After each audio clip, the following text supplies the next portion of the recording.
Définir avant d'agir, ça j'insiste un petit peu sur cette étape parce que à mon sens c'est vraiment important, même si c'est pas vraiment l'objet de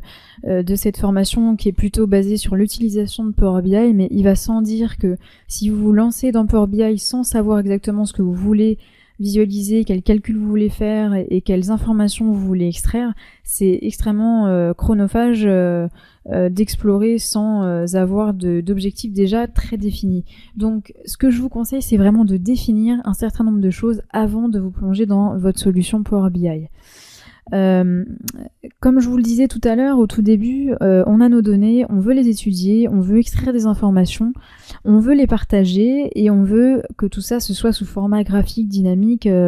et agréable à regarder d'une part, mais aussi à croiser en ce qui concerne les différentes sources de données. Tout ça, c'est très bien. Par contre, il faut aussi que tout ça permette les informations qu'on a à disposition permettent de prendre des décisions de gestion, de définir des objectifs de gestion aussi, et donc tout ça doit vraiment être défini et on doit savoir ce que l'on a besoin de voir avant même de mettre les mains dans le cambouis et de commencer à construire sa solution.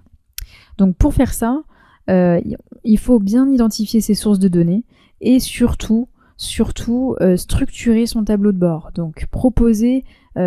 déjà avoir la structure de son tableau de bord en tête et évidemment les éléments constitutifs de ce tableau de bord et surtout des définitions sur chacun des indicateurs que vous voulez calculer, leur formule de calcul,